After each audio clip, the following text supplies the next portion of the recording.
Welcome to Kollywood mail. கான் சிட்டி ஒரு செம ஜாலியான அதே நேரம் சுவாரஸ்யமான கிரைம் காமெடி படம். படம் எப்படி இருக்குன்னு சிம்பிளா பார்த்துருவோம். அர்ஜுன் தாஸ், அண்ணாபின், யோகி பாபு, விடிவி கணேஷ் எல்லாரும் நடிச்சிருக்காங்க. கதை என்னன்னா, மங்களூர்ல ஒரு ஹோட்டல் வச்சுக்கிட்டு அர்ஜுன் தாஸ், அண்ணாபின், யோகி பாபு, பாட்டி வடிவுக்கரசி எல்லாரும் ஒரு அமைதியான குடும்பம் மாதிரி வாழ்றாங்க. திடீர்னு அவங்க வீட்டில் இருக்கிற ஒரு பையனை யாரோ கடத்திட்டு போயிடுறாங்க. அங்கதானே ஒரு செம ட்விஸ்ட். ஃப்ளாஷ்பேக் ஓப்பன் பண்ணி பார்த்தா அவங்க சாதாரண குடும்பமே இல்லை. எல்லோரும் சேர்ந்து ஊரை ஏமாத்துற ப்ராடுக்கார கேங்கு.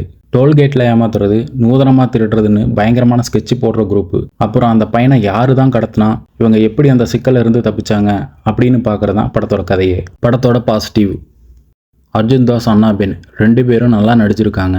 அர்ஜுன் தாஸ் வாய்ஸை தேட்டரில் கேட்கும்போது மிரட்டுது. யோகி பாபுவும் விடிவி கணேஷும் சேர்ந்து அங்கங்கே செமையாக காமெடி பண்ணியிருக்காங்க.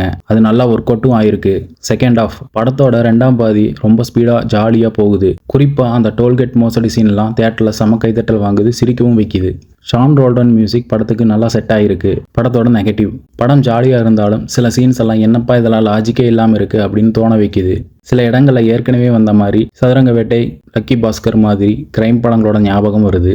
ஃபைனலாக பெருசாக லாஜிக் எதுவும் பார்க்காம வீக்கெண்டில் ஃபேமிலியோட தேட்டரில் போய் பார்க்குற ஒரு ஜாலியான படம் தான் இந்த கான் சிட்டி. இந்த படத்துக்கு நம்ம கொடுக்கக்கூடிய ரேட்டிங் 3.25 அவுட் ஆஃப் 5. மீண்டும் வேறு படத்தோட மூவி ரிவ்யூவில் பார்க்கலாம். மறக்காமல் சப்ஸ்கிரைப், லைக், ஷேர் பண்ணுங்கள். பாய்.